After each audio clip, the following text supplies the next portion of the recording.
and scorenorth.com. Purple Daily, presented by Surly Brewing Company. You're playing the best football of your career right now. I feel like the best is yet to come. I mean, it's a difficult question. I feel like I've obviously elevated my game, since I've been in this league. And, I definitely just want to keep him stacking. I consider myself one of the best linebackers in this league. And, I mean, I'm just going to keep fighting, keep grinding, do what I do, and just let the cream rise. I like the look there, dude. The cream of the crop. Yeah, cream of the crop. That's right.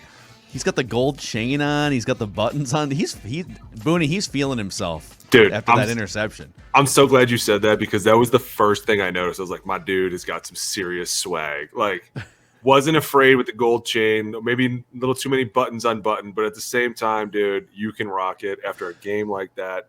Can't tell me that kid's not clutch. Can we get Judd next week? Can we get a split screen of a screenshot of Eric Kendricks in that outfit and you in the same outfit? Yeah. A couple buttons undone. You have to do the button thing for sure. Of course. My shirt might not cost as much because I can't afford that shirt, but I'll get a similar shirt, unbutton it, couple of chains. Yeah, when people think of Judd, they think he's like Old Navy Eric Kendricks. He's like the Gap version. I got the hairy chest, so it's not a problem. Dude. Oh my God, I got that down. So yeah, this is Purple Daily right here, presented by Surly Brewing Company. Phil Mackey, Judd Zulgad, executive producer Declan Goff, and our football-loving 10-year NFL vet friend, former Viking Alex Boone. Has anyone ever asked you in your decade-long career? I believe that was Don Mitchell from Fox 9 asking Eric Kendricks, "Are you playing the best football of your career?" I love that question.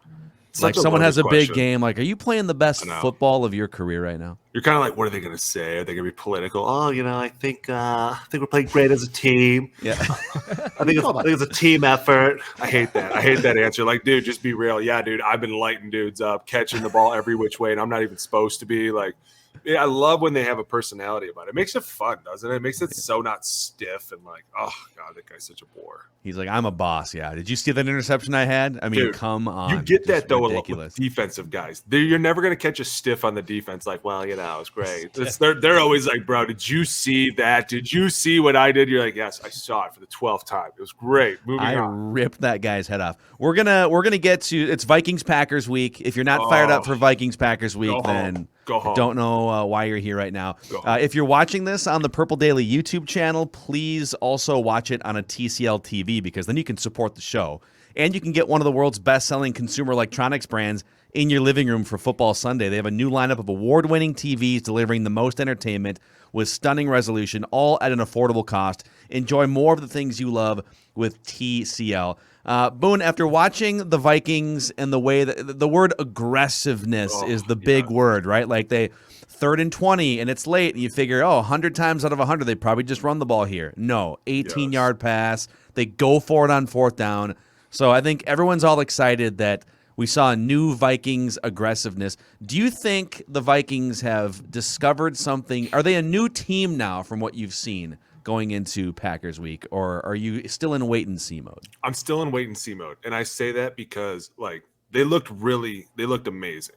Certain aspects of the game looked really, really good. I will say this. The one thing that stood out to me was that Kirk was pressured early and overcame it and was seemed to be a different style quarterback. And there was a hit that he took that was a high-low, the one that Joey Bosa got hurt on, that I was like, this guy's he's not going to get up.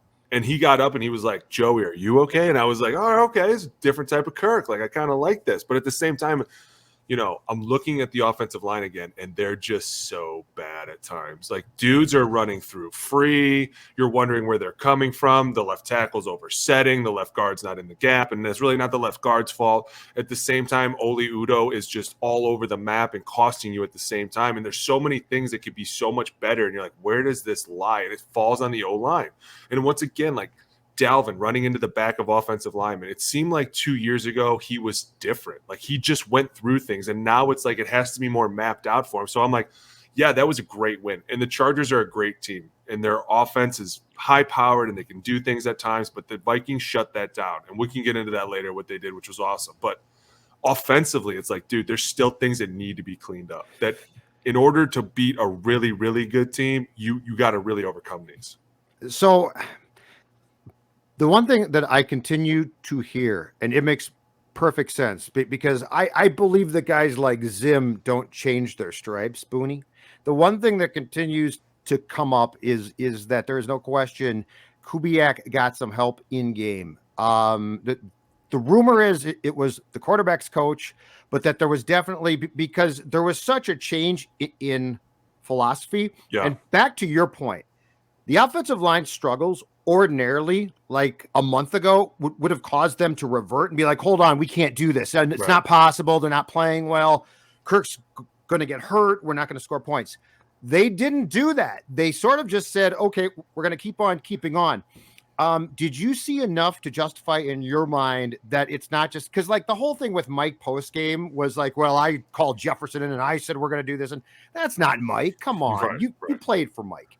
How much do you think things changed, and do you buy that there was definitely a different, at least cook in the kitchen, if nothing else, helping out? Dude, 100%. And it's funny you say that because before my show on Sunday, I was talking to the guy who was doing the show before me. I'm not going to name names, but he works for the NFL Network and he does a lot for him. And so he's a huge Minnesota fan and he knows I played here. So we start talking about the Vikings and I'm like, hey man, is Kubiak going to do something today? Like, is he really going to stop with this, like, reverting back to conservativeness? Or I'm like, do you think he's actually going to pull the trigger? And he was like, dude, I think he knows that he's going to have to start pulling the trigger soon. And if he doesn't, it's going to be dangerous. And he was like, look out today because there's rumors that it's on, like the ball's going to be flying. And so I was like, all right, well, I'm curious myself. We saw what happened. And you said it, like there were times before 3rd and 20. All right, we'll run a draw. And you're like, dude, the conservative, stupid draw on 3rd and 20. Nobody saw it coming. But now all of a sudden you're throwing, to Justin Jefferson over the middle, who's double covered. And he's backpedaling his way into a first down. And it's like, where's that been all year? And it's like, I see why at times, the conservative approach, the defensive coordinators always fall on, like Pete Carroll, and those guys are always the same. Let's just run the ball and get away with a win. But when you play a team like this and they come out and they're like, hey, we're going to do everything we can to stop Dalvin, you're going to have to throw it across the middle. And you got to challenge them at the same time. Like Justin Jefferson was held the entire game. There could have been more laundry on that field, but there wasn't, because eventually you have to let them play. But that goes back to the whole point. If you just throw him the ball, he'll find a way to catch it and get you a first down. And that's what's been costing them all year, is being afraid to do things like that. Open the ball up to feel it. Make these guys get physical. That's what they actually really do well, is get physical with people. Yeah. This is just so you can hear this too. This is Mike Zimmer, the chatter that Judd was referring to. Okay, what was the catalyst for being more aggressive and you can't target Justin Jefferson 4 times a game. Like, if you're going to throw the ball, throw it to your best players. This is what Mike Zimmer had to say. I think he had some shots early in the game that he didn't take. But I think he settled down, and in the second half he was able to, we got some single coverage, and they're playing a lot of basically double coverage on Thielen and Jefferson on 3rd downs, and then we finally got in some plays where we could get some single coverage with them. Yeah, he also, in another clip too, he added that he pulled Kirk aside on Thursday in their weekly one-on-one that they just started doing this season, and he said, hey, you're gonna. Don't shy away from throwing 50-50 balls to Justin Jefferson. You have to be more aggressive. So I think part of it's on the guy that holds the ball for 75 snaps a game. Like, ultimately, if Jefferson's only targeted 4 times in 3 hours, like, I'm not going to only blame scheme and Mike Zimmer. Kirk Cousins can throw the ball, and sometimes I think he shies away from throwing interceptions. But where do you, like, when you hear, whether it's Cousins or whether it's Zimmer or Kubiak, when they say things like, and this has been the theme all season, well, the defense was playing, 2 safeties, 2 high safeties, and so, we were just doing what the defense was giving us, which is why we targeted Conklin 7 times and C.J. Ham 3 times or whatever. I mean, it's not like these are the first defenses to ever try and take away a star receiver, and other teams still find a way to get the ball to star receiver. So the defense is trying to take away big shots down the field. Well, how do you still get the ball to the Justin Jeffersons offensively? What's your theory on it? I mean, I think there's tons of ways you can. I mean, you obviously change up their patterns. You don't need them going deep all the time. Like, there's times where a playmaker needs to get the ball and go. But at the same time, I hear people say this all the time, like, oh, well, they were in a cover 2. You act like you can never throw the ball against a cover 2. Like, oh my God, guys, it's 2. Don't throw it. Just don't. Just take a knee. Yeah. Oh God, the windows will be too tight. No way. Yeah. Like, there's so many like underneath routes that just end up breaking. But at the same time, I think a lot of this falls on, I want to say more Kubiak than anybody, because in order for Kirk to feel comfortable that he can throw those balls, I feel like you have to have the approval of the OC. And not only that, but even Mike, and I feel like Kirk's such an up and down quarterback, and he's really the only one in the league that we don't know about. Is he mentally not equipped to do it? Does he not have the balls to do it? Like, what is he afraid of? The tongue lashing on Monday for throwing 400 yards to Justin Jefferson and saying, hey man, like at some point in this league, you have to push people to see how far they can go too. And we have the talent on our side to do it. So I think it falls a lot on like the OC and Zimmer to make him comfortable enough to be like, hey man, like week one, they should have been like, we need to air it out. We need to make people fear the deep ball, because we always have that ace in the hole in Dalvin. So eventually they're going to have to start figuring out which of the lesser two evils do I take away? Do I take away the run game, or do I take away the deep shot? You're always going to find that people want to take away the run game, because the run game bleeds over into so many other things, right? Like play action, you start continuing to hold the clock, third downs become more manageable, like all these things play in. So people are like, if we can stop that, we'll take the risk of airing it out. So to me, it's like this whole offense has just been screwed since jump. Nobody's really been affected by Dalvin enough that they're like, oh my God, what is this guy going to do this week to our safeties, to our corners? Like that's the one thing that we always talked about, was like how amazing it is when you can affect the cornerbacks through the run game. When you just send a running back down a cornerback's throat enough, eventually they tire out and they break down first, because they're like, dude, I want no part of this, right? You do that enough and all of a sudden they slow down. That's when you start hitting them deep. Like it's a whole chess match. And to me, it's been started since week one. You didn't make Dalvin enough focal point, and you didn't make people fear him enough that they were like, you know what, we can control you with a nickel defense. Like anytime you see a nickel defense out there and Dalvin's on the field, he should get the ball, because there's no way that 7 guys in the box are going to stop you. It's just not going to happen. But then you go back to things like the offensive line, the blocking. They're going too lateral at times. And you're like, listen, Dalvin wants to go downhill. He's not one of these sideline to sideline guys, get me to the edge and then I'll turn. I want to go right now as fast as I can through a gap. And if you don't let me, I'm going to start to run into you and not figure this thing out as well. So to me, it's like, it's a big circle of like, everything, and that falls on the OC. You should have been better equipped. You should have been better prepared. This should have been taught better. Like, all these things are just falling in now, and it's like, are they back? I don't know. There's a ton of question marks. Everybody has all these question marks. We're halfway through. Should this be a playoff team? I'm not so sure. I don't know. Booney, how come too then when the offensive line's having like a pretty bad day, like you can make a case that was really their worst pass protection day. They weren't giving Kirk enough time, but at the same time, Kirk was taking more shots down the field. Right. So, like, what was it that Clint Kubiak has this awakening, then your offensive line has a terrible performance, but then Kirk is able to make all these throws, which we've seen him be able to do before, but it's almost like a tease, right? Because he's that kind of quarterback that has all these tools, but he doesn't unleash them all the time. But yes, last week against the Chargers, with all these deep shots and that offensive line failing, he was still able to convert down the field. Well, I think number one, we talked about it before, was he looked way different. Like the first time I saw him under duress and he threw the ball, I was like, oh, here we go. Like this is going to be the whole day. And I didn't know how it was possible so early, because this defense isn't really jumping off anyone's radar. Like, oh my God, these guys are world beaters. But then I saw him take a few more pressures. I saw him take that huge high low that Joey Bosa got hurt on. And he still came back like, yeah, no, I'm good. And it's kind of like, where has this Kirk been? Well, this is the Kirk that they needed earlier in the year when their offensive line was falling to shambles and things weren't breaking. Like this was just a different team. And I think a lot of it is, like you said, Mike said on Thursday, I think more was said in that meeting. Like, listen, we are coming to a crossroads here as a team, and we're either going to air it out and we're going to no risk it, no biscuit our way into the playoffs, or we're going to fall under this conservative approach and all of us are going to just get strung along and we're all going to get hung together at the end. Like that's how it goes. And I'm sure Kirk was like, hey, listen, we got to just let it rip. These guys are strong enough. They're physical enough. Our receivers, while at times people think that they're not good, they are the most underrated duo, maybe even trio, if you just let Kirk throw it. But he needed to come along for the journey. He had a way better game under pressure. Way better. All right, let's cut the niceness here and BS. Okay, let's get. Are you going for it right now? Let's get to the bottom. For it all? No, this conversation, like we're dancing here, we're bobbing and weaving, and we're like lightweight. What are we weaving around? this. Kirk is mentally weak as they come. Okay. Kirk is incredibly mentally weak. Kirk did what he did because he's got the God-given gifts to do those things if empowered.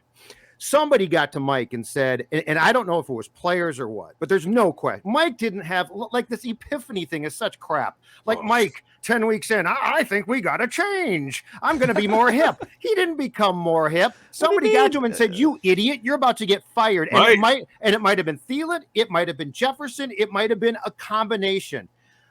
Clint is a child. He is a child. He is not capable of doing the job he's been asked to do. No. They got him help as well. Like, there's no question there was a blow up of some sort. And by the way, overdue. Due. But for Kirk to play like we're talking about, like, well, now Kirk has Kirk. Kirk has only found this Kirk if somebody continues to take him by the lapel and say, Kirk, you have to continue to play like this. And by the way, if you throw a pick, we don't care now. Right. But this is not like Mike gets to the microphone and it bugs me because he's like, I called Jefferson in and said, you got to do something. BS. This guy's a superstar. He told you you're an idiot. So Booney, take us in. I mean, you'd be going ape bleep. If you played on this team, you would be going ape bleep. So let's cut out the niceties and let's get to what is occurring in that building, because it's not pretty, but it's necessary. Okay, and I'm glad you brought that up because that was a very political way of saying what you said. There's no question that place is blowing up. And I'm sure a lot of the people are like, hey, man, we're wasting opportunities when we could be getting the ball to guys like Justin Jefferson or Adam Thielen. And like you said, listen, if a mistake happens, it is okay. We will find a way to get out of it, because if you play in a cage, at times you're going to make even more mistakes because you start to think too much. And this isn't a thinking man's game. And what does Kirk love to do? Think. And that's why you said people are grabbing him like, listen, dude, get rid of the damn ball. Throw it to a guy in triple coverage. Who cares? Watch him make a play or else go make a tackle. Like, that's all you got to know. And at the same time, like, I'm looking at Dalvin and like I said, in a nice way, where the hell has he been all year? You have to unleash this guy. At times, you got to speed up the offense to get him more carries. And hey, man, listen, if you're tired or beat up, Tuesday, you don't have to come in at all, but we need you on Sundays, because this offense, like this last week, was such a shell of what they could be. And that Chargers team, as much as people want to say they're a great team, yeah, they're good, but they're not what they should be. But you could have went out there and ran through them, and people would have been like, all right, now the Vikings are back. But it was kind of like one of those games where they start to fall asleep again. The penalties mount up. Like, what do they have, 12 penalties? Like, dude, leadership needs to step up. And that falls on Kirk too. Kirk, Ev, Kendricks, guys like that, like, making dumb penalties are eventually going to cost you even bigger games. And you almost cost you one this game. Yeah. It is so weird that, we're 8 years into Zimmer, and we're like, you saw what Justin Jefferson did last year, and it's like there's this huge come to Jesus meeting that sort of spills over into the the media discussion too about, boy, we should, what we should do, guys. Here's what we should do. We should get the ball to the guy that's our best weapon in the air. Like, it's like the fact that we're even having this discussion. And by the way, here's another clip for you. So somebody, there we go. Somebody asked Mike Zimmer, because Kubiak at his Thursday press conference came out and told the media, like, he got the hat pulled down, and we got to find we can't have games where Justin Jefferson is only targeted 4 times. We need to get the ball more to Justin Jefferson. And so Mike Zimmer was asked about the lead up after the game, and here's what he said. Yeah, he shouldn't be telling that to the media. But I did talk to Justin this week, and I told him we were going to get him the ball. I said, you got to do something for me, and that's come out here and practice real hard and do the things you're supposed to do and study and be precise in your routes, and we're going to get you the ball. So, hey, don't go telling opposing teams that we're going to use Justin Jefferson, okay? Let's keep that on the down, though, all right? And B, listen, Justin, we'll get you the ball a couple more times, but you got to do a few things for me. Yeah, dude, it's kind of like a backhanded compliment. We'll get you the ball, kid, but you got to come out here and practice real hard for us. Like, dude, do I not come out here every day and give it everything I have? What a dumb, I swear. Sometimes coaches say things sometimes just to piss people off. Like, listen, if you're real good, maybe afterwards we'll get ice cream too. Yeah. Who are you talking to? How about I'll come to work tomorrow if you promise to give me the ball, but if I don't, I'm not coming on Thursday. Like, that's why I'm with Judd on this one. Like, you act like everything was like, and I went to Dirty Harry style, right? When it was really like, Justin, like, listen. Yes.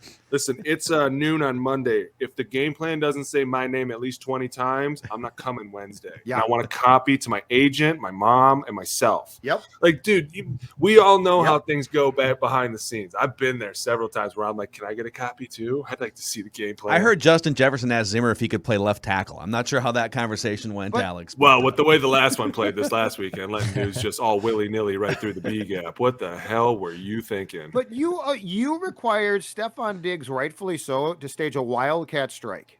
A wildcat strike. And by the way, it worked. It worked. And now you're doing the same thing to a guy who I think is naturally more talented. And Mike can never just say, you know what we weren't doing? We weren't getting him the ball enough, and we're going to. But it's always has to be on Mike's terms. Well, I told him he has to work. I know, harder. and doesn't that bother you? Because you're a DC. You should have no business. Like, I know people are like, well, he's the head coach. Yes, it bothers me. Like, you're not really equipped to know how we should attack a team. You should know how to stop the opposing team, but not be too meddling in our offense. And that, like, you keep saying it, Kubiak is a child. And at times I'm like, well, then why is he running the National Football League offense of a team of talented players? There are so many better ways to go about your business, but you instead choose to fall into this, like, oh, I'll just listen to Zimmer, when you should be like, nah, dude, my dad was a guy in this league, and I've been around just as long as you have, Mike. Like, I know the ins and the outs. Leave me alone and mind your business. But instead, it's like, okay, well, we'll go throw a couple tight end screens because nobody will know it's coming. Like, that fad is over. That was weeks 1 to 4, and people were like, wow, look at this. Now it's like, oh, here we go again, another tight end screen. You know, like, dude, you got to just keep throwing your best weapons at a defense and make them start to sputter out more. Like, this defense was reeling. They're hurting the back end. They didn't really have much going in the run game at all. And you let them kind of hang around most of the game, and it's like, dude, what is going on? Speaking of tight ends, by the way, you know who's got a tight end on this show after losing 23 pounds in like 3.5 weeks? Judd Zulgad, everybody. Well, thank you very much. And that's thanks to my friends at Livia Weight Control Centers. And in fact, if you want to join me now, if you want to join me on a weight loss journey that's easy, gives you a program that's great, then you want the Season to Believe Friends and Family event. Join now and save 40%. It is this simple. Call 855-GO-LIVEA or visit livia.com. And here's the best part. Your first visit is free. That's right. It's free. Again, the Friends and Family event. Join now, save 40%. And by January 1, feel great about yourself. Livia.com. I am down to 217 on my way to 200. And then the best part, Booney, I'm going to stay there. I'm going to be like a player. I'm not going to go back up. I'm going to stay there. Just stay off the star caps, all right? Stay off the whatever the Williams wall got suspended for. Hey, that's a weight loss thing, man. You don't need that with my program at Livia. Livia.com. Also, since you're feeling good, you might as well look good in your Chill Boys, too. Chill Boys is the most comfortable underwear we've ever worn. I threw out all of my non-Chill Boys underwear because once you experience bamboo fabric wrapped around your tree trunk legs, I mean, there's no better feeling. It's a Minnesota-based company, and you can find yours at chillboys.com. Also, 2 more words, long underwear this time of year. Very clutch. Very clutch. Got mine on right now. Yeah, very Judd's waltzing around to the grocery store in his long underwear and his tight pants, looking good. Heck yeah. Look good, feel good, play good. Chillboys.com if you want to experience the comfort. You know, boys, I think it's time for Declan to fire somebody's ass. Every week. Declan, whose ass is on the line? Who's fired this week? You know, I surveyed the league this week. And, you know, I like to look at all the games, like to look at the noon games. I had an open special with the Vikings kicking off at 3:30. I had a whole window of games to watch from noon to 3 before the Vikings kicked off to figure out who I wanted to be canned. And obviously there were some primetime games. But, you know, then I just kept thinking about it, and I went back to my drawing board, and I went back to the Vikings game. And I'm watching someone thinking, all right, this is, you know, oh boy, this defense is depleted. You're without Pat P. You're without Harrison Smith. You don't have Danielle Hunter. Anthony Barr's out for the 100th time. But man, there's some people missing. And this dude, Brandon Staley, takes his quarterback Justin Herbert and turns him into Christian Ponder with check down, all this big arm that Herbert has, right? This big arm, the rookie of the year, and you're checking down. Nope, I don't want to take any shots. Nothing past 10 yards. Check down. I'm down 10 points. Instead of going for 7, I'm taking 3, and then I'm going to get a stop. No, you're a gutless turd, Brandon Staley. You deserve to be fired. Hey, Brandon Staley. Very easy, Boone. Dude, wow, Very dude. easy for me. What? I don't know what's going on right now. What happened? I love this. Brandon Staley, dude. This is the second consecutive week that you have fired a They guy started 4-1. They've lost 3 of their last 4, and he took all the kid gloves and put them back on Justin Herbert. Like he was him and Lombardi acted like they had old man Drew Brees, just little dink dunk. No, dude, throw the ball down the field. What the hell's wrong with you? To be fair, you never saw Drew Brees play a game like that ever. True, and that was absolutely. that's a Drew Brees offense. Like you never saw that many. Like what the hell is this kid throwing to? Like, dude, I agree with you, but I think a lot of it, and let's be fair, a lot of it was the way that Zimmer was just dialing it up against him. Like he was smart. He went after him. And I think the one thing that's showing up a lot this league is how people are going all these gone pros where like there's nobody in the backfield and teams are actually challenging them more. Like how smart is your O-line? Are they fast enough to pick up our guys? And not only that, because that's the one thing about a gone pro that always kind of scared people was it makes you think you have to think so much faster as an offense, but at the same time, it puts the defense on their heels a little bit. Okay, what is you said a gone pro? So it's called gone. Caught you mid sneeze there. I know. That's my bad. No, Sorry you're good. about that. No, you're good. It's called gone pro, and it's when you have just a quarterback in the backfield. Obviously, you're like 5 wide. You're seeing it show up more because it's making a defense show their hand, but at the same time, if the defense does go through with a blitz or say they were to bring one off one edge, one off another edge, it forces you to go hot. And so then it challenges you as an offense. Are you on your game? And not only that, are your offensive line on it? Because like there were so many rules to gone pro, like the slide obviously goes one way and the other way has everybody else. So like if I'm going to center and I'm going to the left, then I have everything from me to the left. The 3 of us have the most dangerous 3. Everybody else on that side of the field belongs to these 2 guys. And you're seeing these teams that are dialing up these more exotic pressures.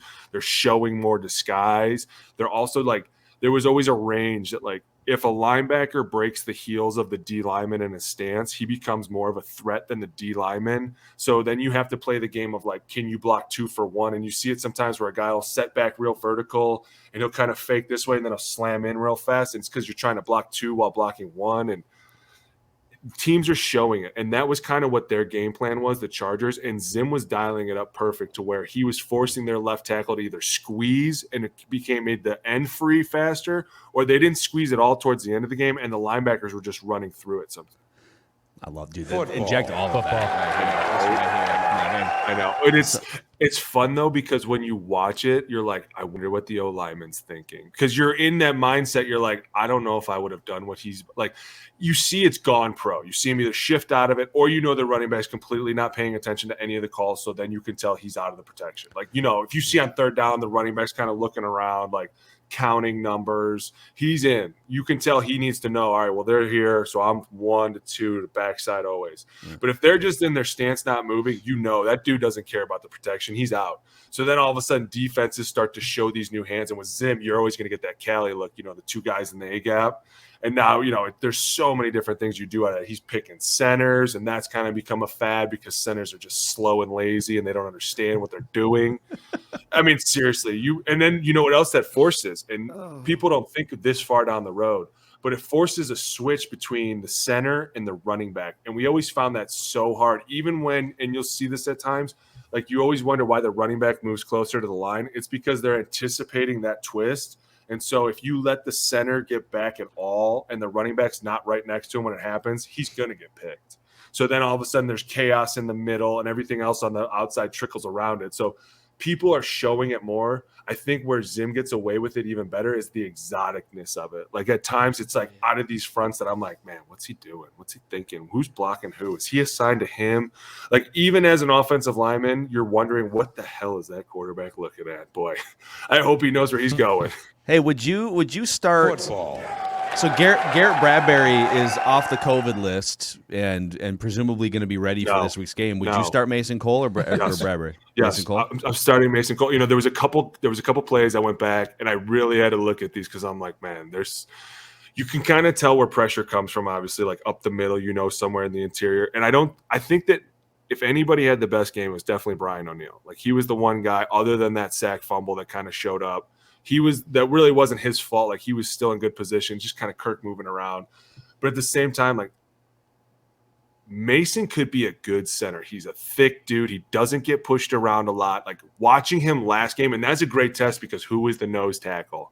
Who was it? Linval. Big LJ, right? Dude, And I know what does LJ want to do? He wants to put his hands in your face. He wants to mess with you. He's gonna talk a little bit, rah, rah. You're like, okay, whatever, bro. Gonna bark a couple times. You know what you do when they start barking at you? You look to the sideline real seriously, and you're like, hey, are we still allowed to cut backside? And then all of a sudden everything just shuts up, bro. You gotta scream it like, hey, we still cutting backside. So then all of a sudden, football. And then careers. Are we getting careers today? Are we snapping legs? Are we snapping legs today? Snapping checks, baby. Hey, as soon as you say that, everybody's, okay, calm down, dude.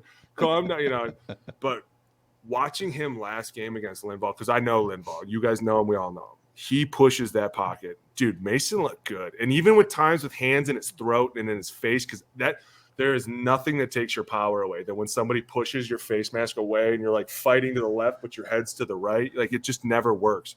He looked good. What happened was Oli Udoh is so bad.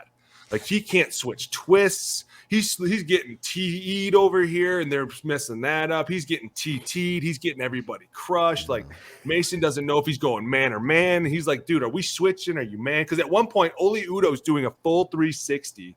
And Mason's like, are we switching this? So he goes here and Oli's still spinning. Kirk's running for his life. It's like, dude, if you could find an adequate guard, I mean, whatever's going on with Wyatt needs to get figured out because they need to find out if they can put somebody. Because if you can just fill that one spot, I'm telling you. Well, dude, okay, a couple things here because I know Judd has takes on this too. But so you've hit on sort of like the holy grail of our roster construction discussions we've had for like 6 or 7 months. Let's do it. So Zimmer went into the offseason and said that Saints game in December where they scored about 11 rushing touchdowns, like that can never happen again.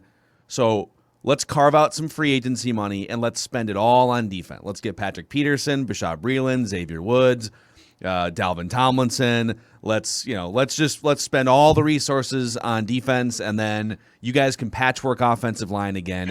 Why not? You can draft a left tackle in a win now season, and then you can just have an experiment at right guard in Oli Udoh. Ezra Cleveland, Cleveland, who's never played left guard before, and then Bradbury, who's had 2 very bad seasons. According to PFF, and you're going to run him out for a 3rd season. And so instead of maybe taking some of that money and getting an established guard of some kind or established tackle, right? Yeah. But then we see like in this Chargers game, here's the maddening thing from my perspective.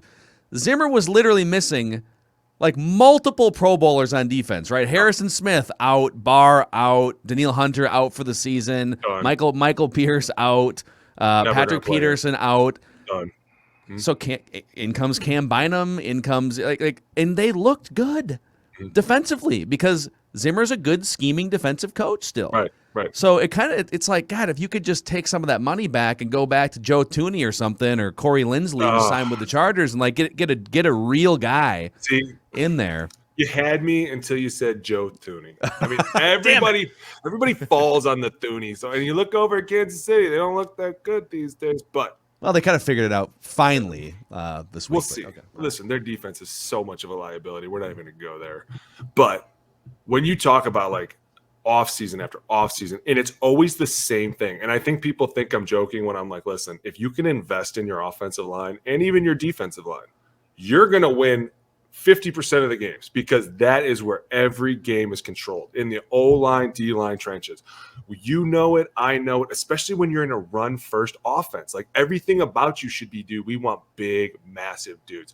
I'm not so big on the Joe Thuney because they weren't very big run-centric team. Like they're more of a pass-pro team. That's why he fits better in Kansas City.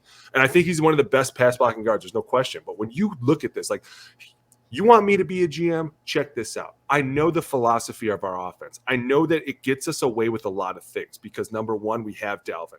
Alexander Madison was a question mark in the beginning of the season, like, not so much, but like not Dalvin status. But when Dalvin went down and Alexander Madison stepped up, it was like, holy good God, we have a 1-2 punch, guys. Let's go exploit everybody.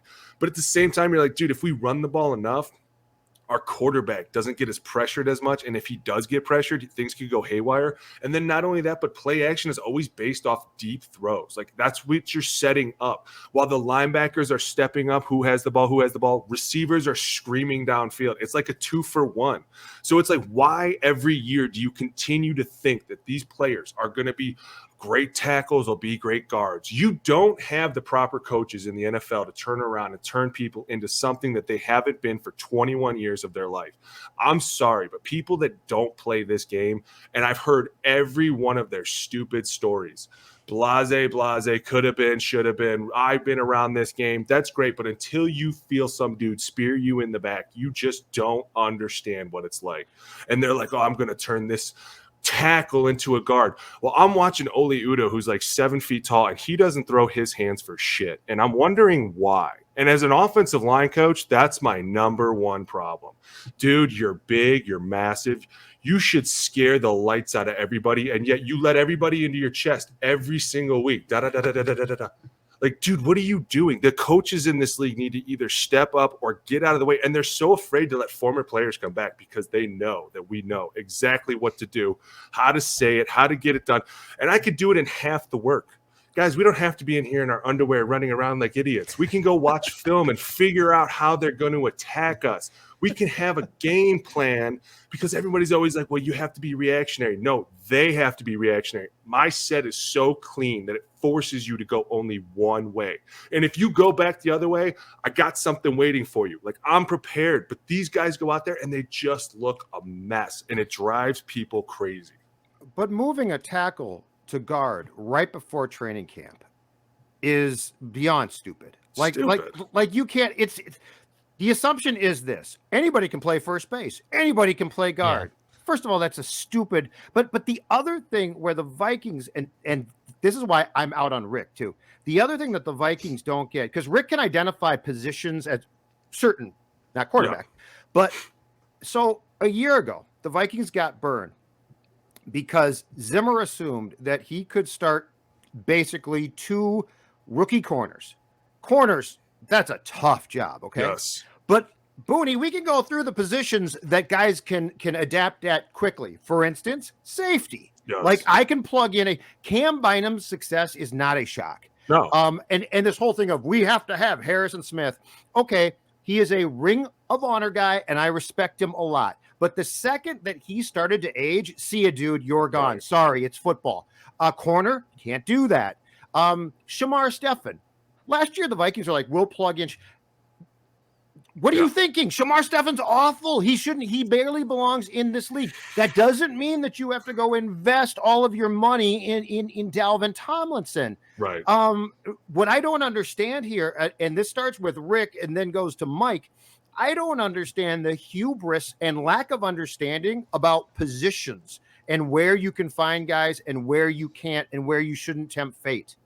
Because that is to me the puzzle of putting together a roster. Where can I plug guys in and not screw myself? Right. Cornerback, not so much. No, safety, right? But that's what, like, explain that to me. What is the hubris there? What is the why is there a bunch of fans that understand more about construction than they do? And I'm dead serious. They don't. What they've done at times is beyond stupid. So they don't get it. I agree. I think a lot of it too is when you talk about, every year there's always the thought, people are always like, oh, what are we going to do this year in the offseason? Well, we got to fix some of the things that we broke, blah, blah, blah. How's the O-line? They'll be fine. Like, there's always that, like, they'll figure it out, right? Yeah, just a bunch of fat guys. They'll just stand there. Guys in the room. Somebody will pull it off, right? Yeah. Like, that to me is always annoying. But then you go look at the really, really good teams, and they always have great offensive lines. And they always, every year, they're always like, if we can go get somebody like the Chargers this offseason, to me, were huge because they go out, they get Slater at left tackle. Like they knew they wanted that dude, but then they went out and got Corey Linsley, and how much that took off the pressure of Justin Herbert. And I really wanted Corey Linsley to come here because I know Corey's a great guy, but number two, he's so smart. And imagine how much that could have helped Kirk. Like, listen, take a cerebral quarterback and take a little bit off his plate. Take a guy who can't fight his way out of a wet paper bag and take a little bit more off of his plate with a great center. Dude, there are times, and this falls on Mike and also on Rick, like you said, if you are such a great defensive coordinator, like everybody boasts all the time, like we always hear it all the time. Like even Brandon Staley was like, oh, he's one of the greatest ever. Like, dude, we know. Mike will tell you himself. If you are so good, why don't you go for younger talent on defense to develop these guys better, to keep creating a great defense, to keep creating great turnover? Because you're right. Eventually guys get old, and on defense, when they get old quick. Like you're like, man, that guy just lost a step over the last 2 weeks. And I don't even know how that's possible. But that's another thing, like in being able to do that and say, hey, listen, Mike, you're going to earn your paycheck too, because you are a schematic defensive coordinator. You should be able to do this with some couple early picks every year. We'll let you go for your defense, whatever you want. Get a couple guys in there. But hey, when it comes to free agency and it comes to O-line and D-line and positions that veterans always rule, we're going with our money there. Instead of, like you said, going after a huge high market safety where it's like, dude, there are a million safeties out there that can play cover too. You don't need one that costs $200 million. And now I love Harrison. You know I do. I think he's one of the best ever. And the things that he used to be able to do were great, but you're right. And like I said, when you drop a step, it's so much more evident on defense. So here's the crazy thing, all right? Despite sort of banging our heads against the wall all season with this team, and they play close games every week, and they shoot themselves in the foot, and they have this weird epiphany that now they're going to use Justin Jefferson, but they're 4-5. They're 4-5. I think they can beat Green Bay. They're not favorites, but I think they can beat Green Bay. They've beat Green Bay at home before. Mike Zimmer gives Aaron Rodgers more problems than the average coach. But the games after that, so San Francisco has been very up and down. Now, they punched the Rams in the mouth on national TV, and I think we probably look at that game differently now than 48 hours ago. Then you get Detroit, Pittsburgh at home on a short week on a Thursday, and then you get Chicago twice before the season's over. So, I think you have to beat Green Bay at home to really give yourself a shot to do something meaningful down the stretch. But, that win against the Chargers kind of put this thing a little bit back on the tracks, and there's some games that you can get on the horizon here. So I'll throw it back to Boom. We can go around the room here, but what are your thoughts? What are the chances that they can beat Green Bay? And then how is it possible to go on a run with games against Detroit, 2 against Chicago, home against Pittsburgh? They got some games on the horizon that you could win. Yeah, no, I definitely think there is definitely a chance. And like you said, this league this year has been so up and down. Like there are times where we're like, dude, Kansas City is done. And now they're in first place. And there are times this year where we've been like, man, the Bills look great. And then they lose to the Jags and you're like, they suck. Like you don't know what team's going to show up week in and week out. And you even look, and I wouldn't be surprised, like this whole Aaron Rodgers thing, he's annoying with this whole thing going on about the vaccine and all this, but you missed a week. You cost your team a game. Not only that, could that affect you down the stretch? Absolutely. Last week, you guys looked miserable. Like they looked like they were not in sync. There's Aaron's on the ground getting frustrated. Like what does 1 week off do? We're going to find out because now you got yourself a challenge. Like you said, Zimmer always plays Aaron tough. And the games in the conference in the North are always played tougher than people realize because – and people in general don't understand this. When you're playing your own conference, it's like a double hate for that team. Like there's something about it that you're like, I have to see this guy again in 3 weeks. I'm just going to beat his ass right now. And then maybe it'll carry over into the next game. And at the same time, you all know each other and you hate each other. I mean, it is – but at the same time, what's so crazy about Green Bay is their offense is worse than their defense. Like their defense is playing lights out right now. And the way that they're getting after people now, Rashawn Gary's hurt. And I think that hyperextended elbow is going to have a huge impact on the way he plays. But like how they've played coverage wise, they've been playing a lot better. And that to me is like, all right, great. This sets up perfectly. Let's just send Dalvin 55 times up the middle.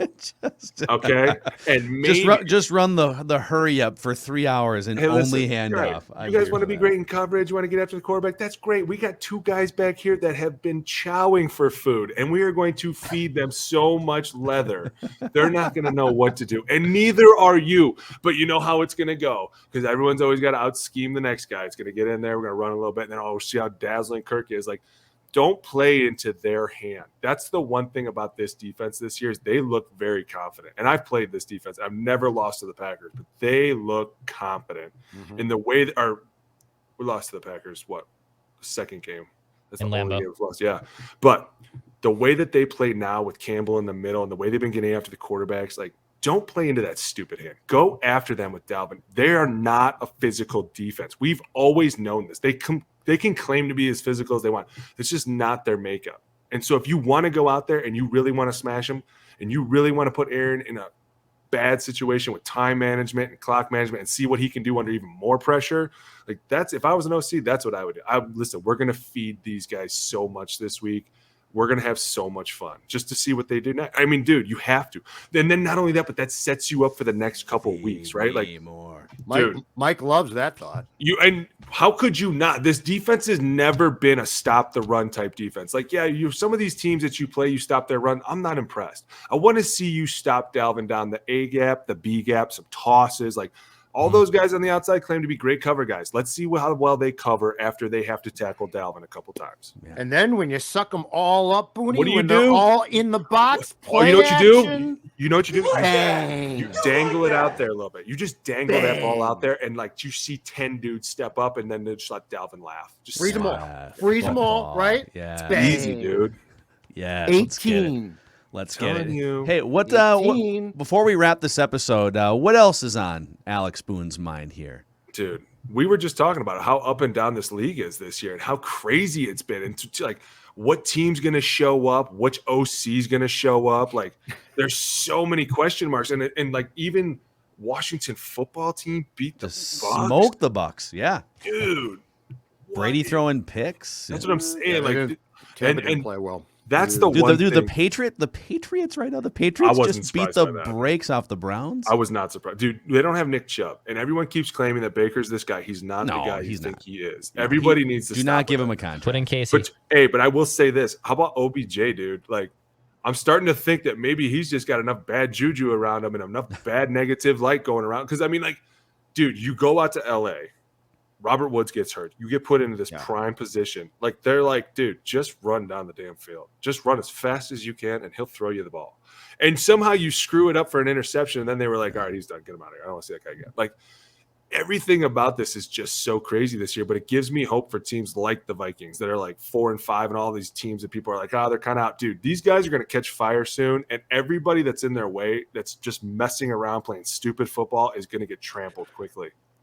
The Mayfield thing is interesting because, like, there's really no middle class for quarterback contracts. Like, you're either a franchise quarterback and now you are the highest, but you get $40 million a year, and then your roster, and then you can't get players to fill out your roster because you don't have money. Well, and the thing too is, like, the thing that's really hurting him that no one's talking about is how hurt he's getting.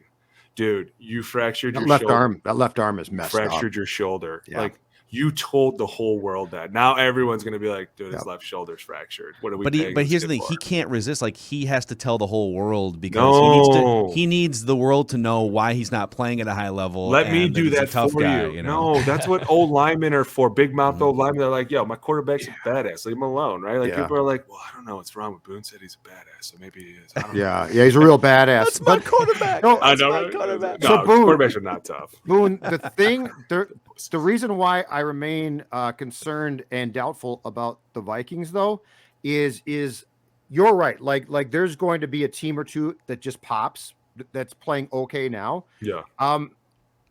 My biggest problem with the Vikings is I think their biggest issue in 2021 is coaching, and I just don't. But I just don't have the faith in Mike. I mean, Mike's need for credit, Mike's saying, I told Jefferson this. He doesn't galvanize. I mean, part of sports, and this sport in particular, is galvanizing things, right? Making people feel good.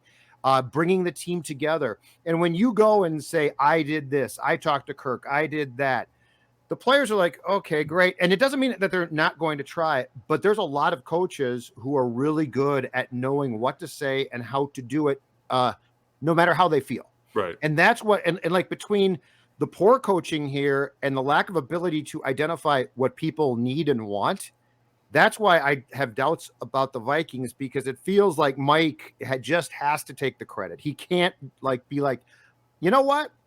Clint did get some help. Wasn't it great? Like, it's always got to be, telling us Clint shouldn't be saying that. Like, what good does that do anybody? Right. That's ridiculous. So that's why I feel there's a disconnect. It's such a weird thing to air out publicly. It was, he really should not have said that to you guys. It's pretty obvious. We're not idiots. Right. And it's just not necessary, though. Right. And I agree with you. And I think that the dissension within will eventually just boil over. And it's one of those things where you hear I too much and not enough we. Like, it's such an easy thing to fall on too. Like, whenever I was in the media, it was always a we thing, because no matter what, you never knew who we were talking about, right? Like, it was we this, we that, we need to be better, we played great, whatever. Who are you talking about? We were. Like, you're always kind of, and it's always keeping the team afloat. And that was one of the things that Giro used to say, is a rising tide lifts all ships. And so, like, when you have a team that they all hear is their head coach saying, well, it was my idea to do this, or it was my idea to do that. And you hear, and the guys are like, well, really, I went up into his office and was like, wait, who's running the show around here? Yeah. Yeah. And we all know why. It's the head coach, and the normal fans, they can't handle the fact that you're sometimes like, listen, I can't stand the guy. I can't stand my head coach because he talks too much, or he's pissing me off, or we've been around each other too long, whatever it is. But you're right. At the end of the day, whatever's going on, it needs to just, and I don't know how do you go from here, though? Like, if Clint is getting help at some point, when are you like, hey, Clint, man, is this your show or is this other people's show? Like, I guess I'm confused as to how you go from here for the rest of the year. Like, what happens if all of a sudden you put too many cooks into the kitchen? Eventually, everybody kind of wants to have their hand in something that you're like, all right, we have too many voices now. Like, I just feel like that could always be a bad thing too. So it's like, if you're the OC, and I really do get mad at Clint because his dad's Gary, and I had a lot of respect for him. And I was like, you know what? A guy like this is going to be top notch, top shelf, not going to take any mess from anybody. And it's like, dude, you've been so conservative all year. What? Now all of a sudden you're busting out of the seams. And Judd, you and I are on the same page. Who the hell's really calling this offense right now? Like, what the hell? What if we found out, though, it was Kirk just out there by himself freelancing? I would love that. Listen, guys, listen. He said 86. We're not doing that. We're going to flip 23 check. You know what, though? We went rogue. Boone, here's the thing. The best thing this is why you're 1,000% right.